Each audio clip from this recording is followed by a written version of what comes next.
Honourable James Sturt, member of the stage of the Sturt. Good afternoon, James. Thank you for coming into the studio of Italia Uno. Antonio, thank you for having me, to you and all your listeners. Stiamo trasmettendo anche su Facebook Live, facciamo la diretta. Well, as I've said a couple of times, yours is one of the two most marginal seats in South Australia, and therefore they attract a bit more attention from the major parties than the others. So I guess what we would like to talk about with you today is what you as a Liberal Party or the Coalition have to offer the nation, what you have to offer for the seat of Sturt, talk about any specific issues for Sturt, and then your story. Introduce James Stevens to our listenership. Anyway. Well, thank you, Antonio. Would you like me to go in that order, perhaps? Well, we'll start. So what is the Coalition proposing to Australia in this election? Look, we think it's been a tough 3 years under Labor, particularly the cost of living pressures, where the cost of everything has been going up for all Australians. Obviously, if you've got a mortgage, your interest rates have meant that your mortgage repayments have gone up significantly, rents have gone up, groceries, electricity bills, they're all going up, and we think that the government has let the people of this country down. We want to get Australia back on track. That's our slogan. We want to rein in excessive government spending, put downward pressure on inflation so that our interest rates aren't high, so that our grocery bills, our energy bills aren't blowing out. We want to make it easier for people to make the household budget stack up. That means getting our energy situation under control. That means keeping inflation low so that interest rates fall. We've announced things like halving the fuel excise, so it costs $14 less every time you fill up your petrol tank. This week we've made a number of significant announcements around making household gas bills cheaper. Essentially, we think that this election is about addressing cost of living pressures, about turning around the tough 3 years we've had under Labor, and that's why we're saying we want to get Australia back on track and put your listeners and all Australians in a position where they can plan for their future with a lot more confidence than they've been able to over the last 3 years. Yes, so the cost of living is a big topic, and it's one that all parties are talking about. It's you proposed the reduction of the levy on fuel, and you have some even longer term proposals, policies around nuclear energy, nuclear power. That's one that I think seems a bit controversial in terms. Well, it is a long-term, very long-term proposal, and even if it does get up, it would be maybe 20, 30 years before we get any benefit. Not quite that long, No. but we're certainly honest about the fact nuclear doesn't come online in a year or 5 years or so.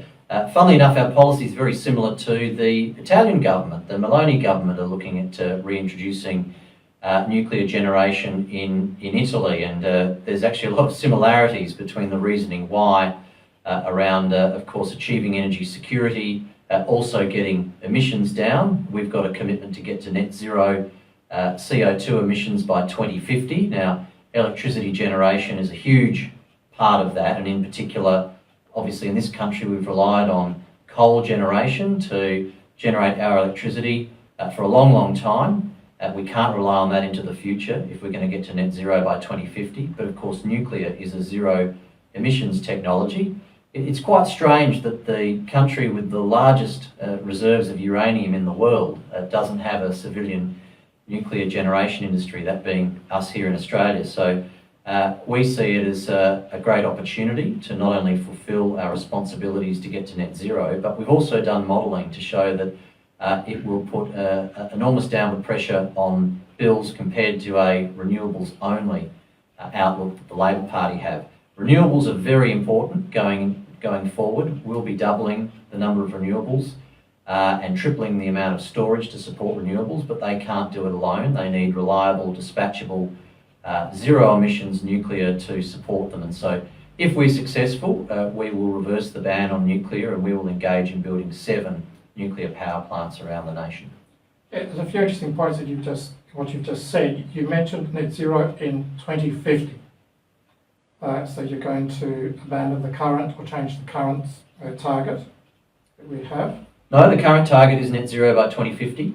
So that's the position. We took it to the Glasgow Climate Conference under Scott Morrison in 2021. And obviously, to get to net zero by 2050, we need to be doing a lot of things, not just introducing nuclear. We need to dramatically reduce our carbon emissions in the transport sector. Obviously, our heavy industries like steel and cement, they are enormous emitters as well. So we've got to do a lot of different things, but one that's very important is to underpin our baseload generation with dispatchable, reliable nuclear. Yes. Okay. And as you said, there isn't currently an industry in Australia. I think that's one of the difficulties going to getting it up.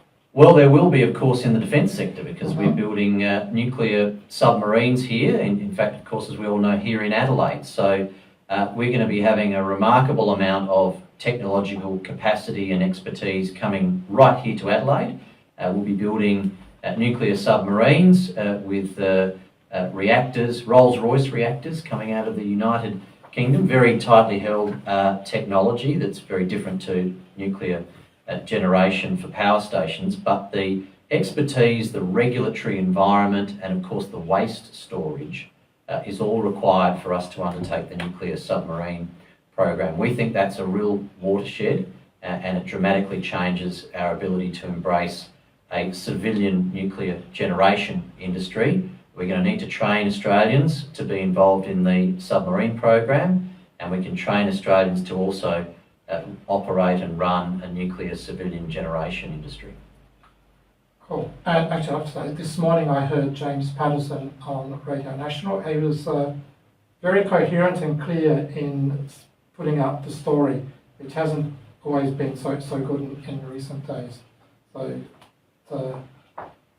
which might reflect what's been happening in the polls recently. But I'm also noticing that something, and I've talked about this several times with Tony Zappia, the major parties seem to have an issue, a problem of, well, an ongoing issue with credibility, especially in the younger generations. How are we going to resolve this?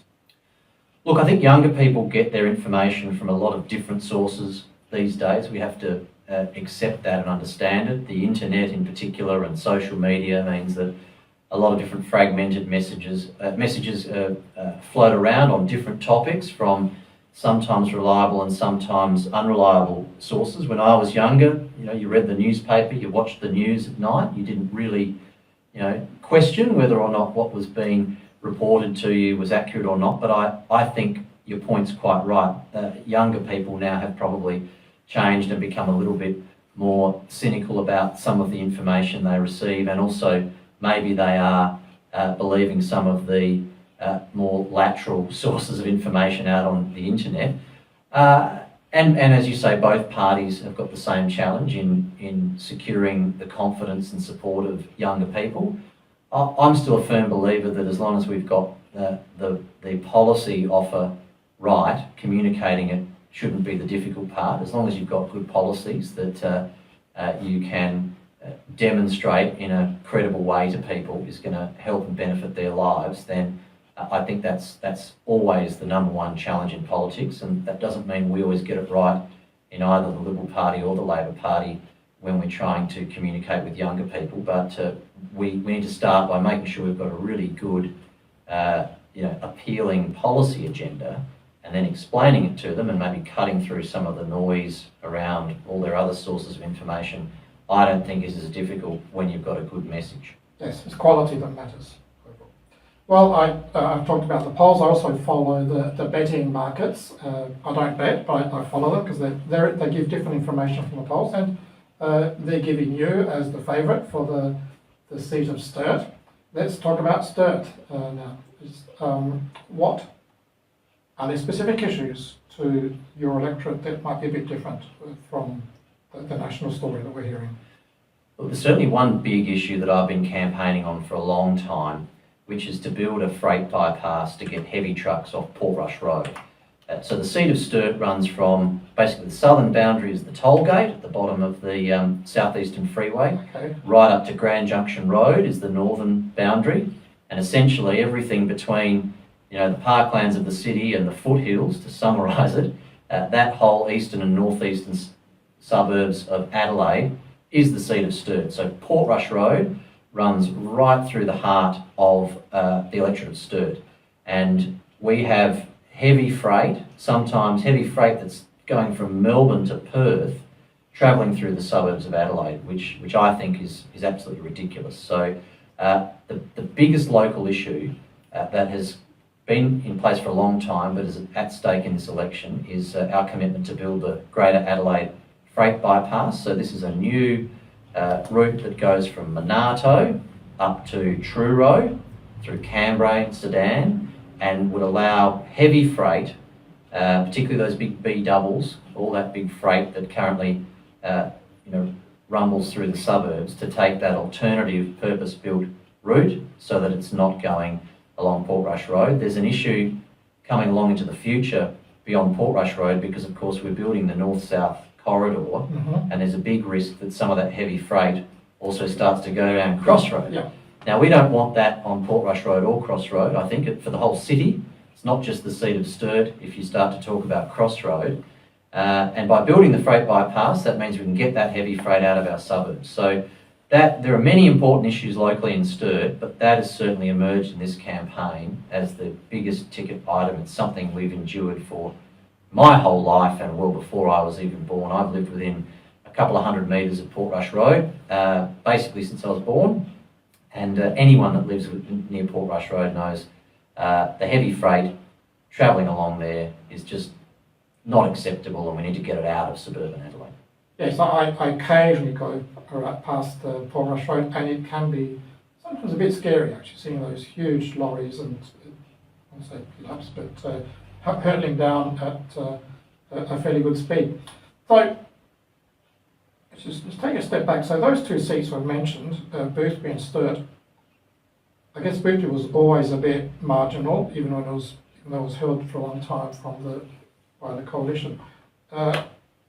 What has changed in Sturt, do you think, that's made it more marginal after so many years with Christopher Pyne? I guess demographics might be an important component. That's a bit of a factor. I mean, at the last election, the Liberal Party lost government, and we almost lost the seat of Sturt, which is also what happened when we lost government in 2007, at the end of the Howard era. Sturt was quite a close seat in that election. And in fact, I think if my history is correct, even in 1983, when we lost the seat, when we lost the election to Bob Hawke, Sturt was a little close. So I think Sturt does move with the mood of the nation, and that would make a lot of sense. Yeah.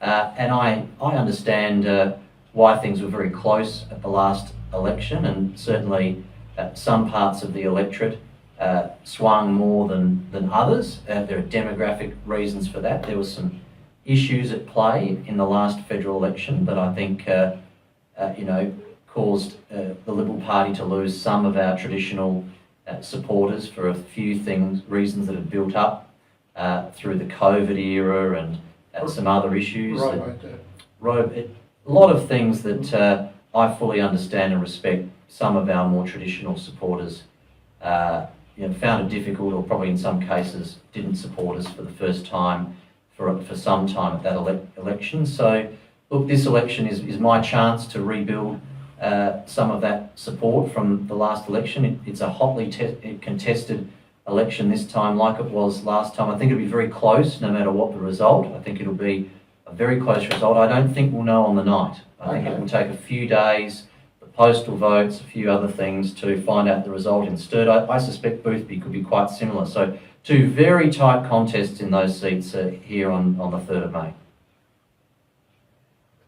Yes, but I just heard this morning Jim Chalmers saying the tariffs issues are keeping him awake at night. I can imagine when the contest is so tight, it can be a very stressful situation. And how, we talked about some of the issues. You've got this policy or this proposal of diverting traffic from Portrush Road. are there any particular issues that are coming up as you're doing door knocking and or having other conversations with the electorate? Look, cost of living and the various elements of it. Housing, people are very worried about housing, particularly their kids buying their first home. So a lot of parents are saying, we're worried that our kids are not going to be able to buy their first home like we could when we were their age. So housing is a very significant issue, and it's one that's worrying the younger generation that are looking to get into the housing market, but also their parents and other people that quite reasonably think, hey, this is a country where it's always been, you know, an attainable Australian dream. We call it the Australian dream to buy our own home, obviously initially with a mortgage, and as quickly as we can we want to pay the bank back so we own it outright. But a lot of people, you know, the average age of first home buyers is almost at 40, which is just remarkable. Imagine that the average person is now buying their first home at nearly 40 years of age. Now, that's just not acceptable, and it's been a problem that's brewed for some time. I don't think it would be fair to say that it's come along in the last year but I think we've got to dramatically change course and get back to a situation where young people are feeling that one of the first things they do in starting a family is buy a home and have somewhere to raise their children, particularly a home that's, you know, hopefully got, you know, a backyard and good recreational facilities nearby and good schools and good healthcare, and, you know, things that we've taken for granted, you know, should be things that our next generation can expect for their future as well. Yeah. Okay, you've already hinted to part answer to what I'm going to ask you. Now let's hear the story, the personal story or professional story of James Stevens, for anyone who hasn't met you or know about a bit about your background. Well, I've been the member for Sturt since 2019. Before that, I was the Chief of Staff to Premier Stephen Marshall before I entered the Parliament in 2019. And before that role, I worked in the wool industry. I worked for a company called Michelle. So, in fact, I was... Like Stephen Marshall. Correct. Yes. That's how we knew each other. Okay. So, and in fact, that happily allowed me to travel to Italy very regularly for a long time. We had an office in Treviso. Yes, we also sold a lot into Biella and in Piemonte. Of course, Biella is the famous, you know, weaving capital, wool weaving, lana weaving capital of Italy. All of the great famous Italian businesses there. And so I got to go to Biella quite often, and Valle Mosso is just nearby there, of course. And our business also did a lot in Prato.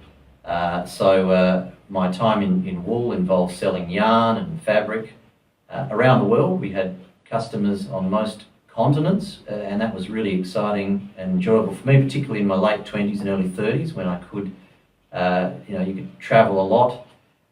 So that was my career before politics. I was born in the seat of Sturt, and Alex and I, my partner Alex, she and I live now in Norwood, and I'm born and bred in Adelaide, but also had some opportunities through my career to see the world. But I'm, you know, deeply grateful to be the local representative of my community in Canberra. It's a great honour, and of course it may only be for 3 more weeks, but we know that that's how politics works, and it's a great thing that we have this democracy where you reapply for your job every 3 years in federal case, and people make a decision about who their local representative is and also who their government will be. We're very lucky.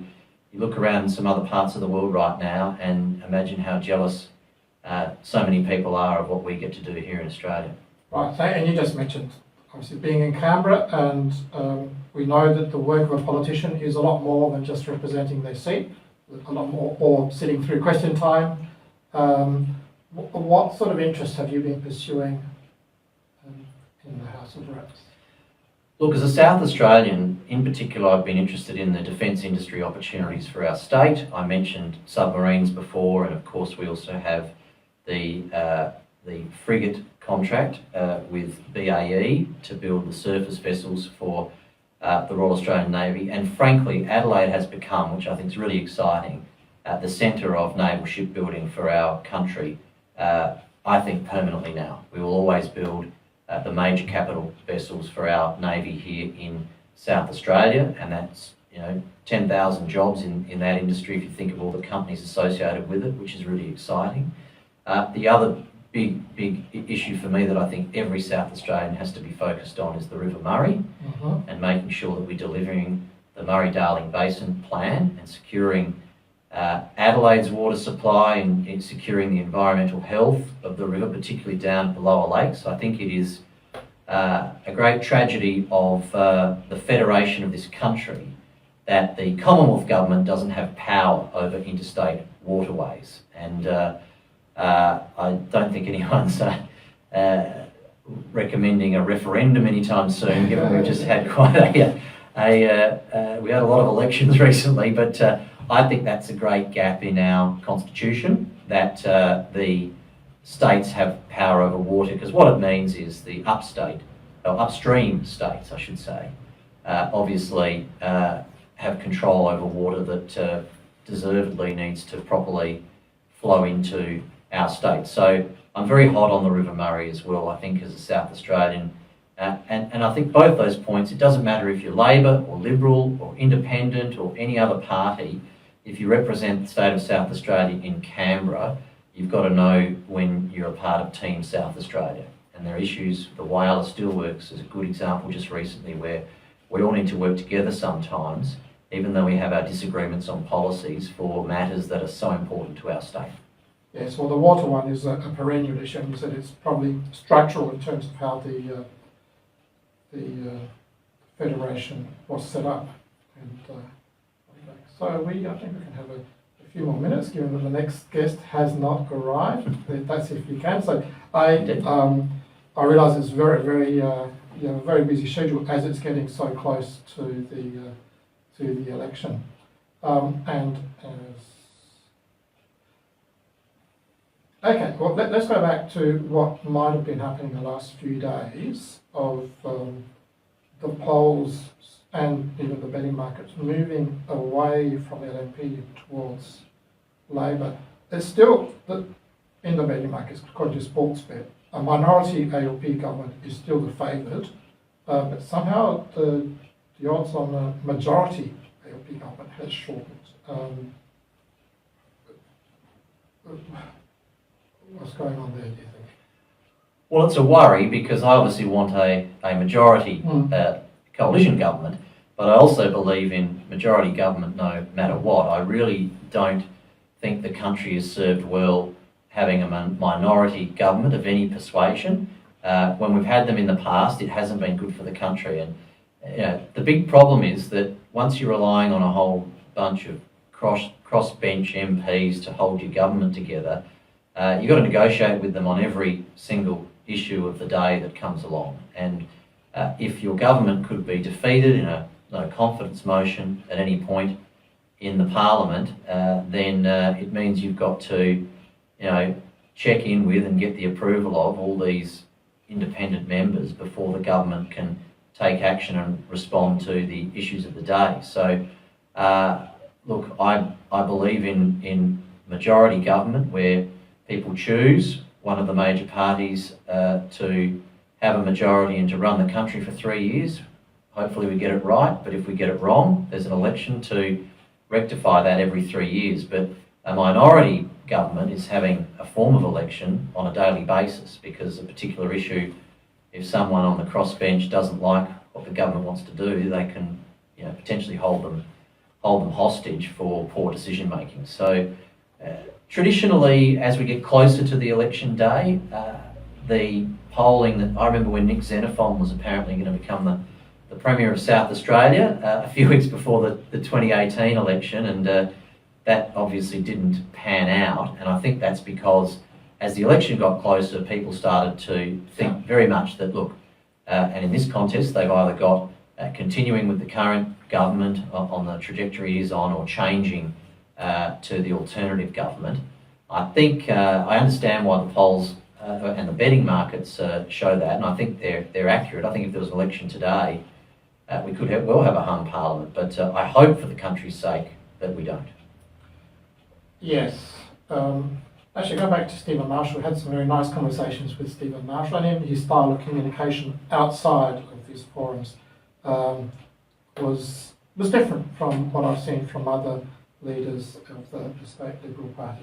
So I hope he's supporting you and helping you in your campaign. He is. He'll be out there on election day handing out, as will Christopher Pyne. So I'm lucky to have the support of both of them at this election. Well, maybe tell us a bit. What is the day-to-day, grind life of a parliamentarian, or during a campaign? How much time are you spending door knocking versus other types of activity like this? Well, during the campaign, I mean, every minute you've got, you want to try and take the opportunity to meet as many people as you can. I prefer door knocking over the various different ways that you can campaign. Some people do telephone canvassing. There are other things that, supermarkets or holding street corner meetings. They're all good ways of interacting with people. I find door knocking, to me, you're physically interacting with someone. I think there's some value in that. And I think also you're going to people, you're not expecting them to come to you. And I think if you go to people, you're going to get, to a broader group of potential voters in your seat. But on top of door knocking and the other things I've just mentioned, obviously, we've had in this campaign, which has been great, the most number of community debates with all the candidates. So okay. I think we've had 5 now between myself and the other declared candidates, Labor, Green, Independent. There's a few other candidates now. The nominations closed today, so we know there are 7 people running in the seat of Sturt, all from the 4 or 5 that were, I think, already known, and 2 others who I haven't met yet but look forward to during the campaign. So I think the public debates have been really good because residents have been able to come together. We've had one in St Peter's Town Hall, at the Pembroke School, at Charles Campbell Secondary School, just behind the Marquet Club, of course, one at on the freight bypass issue up at the St Saviour's Church in Glen Osmond. So we've been right across the seat and had these, where hundreds of people have come and asked questions to all of us as candidates. I think that's been really valuable and important. You want to meet a lot of people, but you've also got to have something of value to say to them when you're talking with them. I think the policies at the local level and the national level are vitally important for any candidate. So not next week, the week after, we'll all be at the pre-poll voting booths every day because, of course, people can start voting. Would you like to explain that to listeners? Of course, yes. So for the 2 weeks before election day, which is the 3rd of May, if you can't vote on election day, and there are many reasons why it's difficult for people to vote on election day, you can apply for a postal vote, which a lot of people do. We have about 20,000 people in the seat of Sturt voting by post this time, I predict. And a lot of people do that, particularly those that find it difficult to get out of the house on election day and get to a voting booth. Sometimes the lines are long, sometimes older people or infirm people. It's just not fair on them to ask them to physically attend a booth. So you can vote by post, but you can also come to one of the pre-poll voting centres in the 2 weeks leading up to the election and cast your vote then, for the same reason you might do a postal vote. So there'll be even more people doing that than voting by post. We think there'll be about 35,000 people, that was roughly what it was last time, who go to one of the pre-polling booths. Now they open on Tuesday after the Easter long weekend, and they're open 8:30 till 5:30 through that week, although of course not on Anzac Day, which is another public holiday, and then the final week from Monday to Friday, 8:30 till 5:30. So that'll be Tuesday the 22nd of April. From then on, it is possible to vote early. Correct. In a few places. That's exactly Normally right. would be the council offices would be. So the main one is the Marden Shopping Centre. There's a pre-polling booth there, just near the Woolworths. There's one in Athelston at the Athelston Uniting Church. There's one in Glen Osmond. The suburb is Myrtlebank, but it's the Glen Osmond Baptist Church on Glen Osmond Road. and one at Tea Tree Plaza in Modbury. That's right, because you said it's a fairly large electorate. Correct. 4 different locations, and you can get all that information on the AEC's website, of course, for people that want to look up and plan to vote early. You can also apply for a postal vote on the AEC's website. And I suspect this election, more than half the total number of votes cast will be before election day, either from the pre-polling or the postal voting. Ah, really? Okay, so that adds an extra complication to the scrutiny of voting, to the counting in your case. Apart from it being generally close, one, but also the extra. It might take a few days. That's yes. Exactly right. Yes. Well, I remember that the state election was always the last one to be called. Actually, always came down to a few hundred or 1,000 votes. Every vote matters, and these contests can be very close. And in principle, how many voters do you have? About 130,000. And of course, voting is compulsory, so we usually get more than 90% of eligible voters casting a ballot, a formal vote. Yeah, so it would probably come down to... Last time I won by 1,000 votes. I was going to say 1,000 votes. So, that's... Which is 500 people changing their mind, of course. Yes, yeah. Okay, well, I'll say good luck, or some say good luck to everyone and who's participating, yes. And whatever the result is, we'll take it. And, well, I'll say again, thank you for coming into the studio and giving us this time on Radio Italia Uno Adelaide. And my pleasure. Thank you, Antonio. If we can, we'll have more conversations. I would love that. Thank you.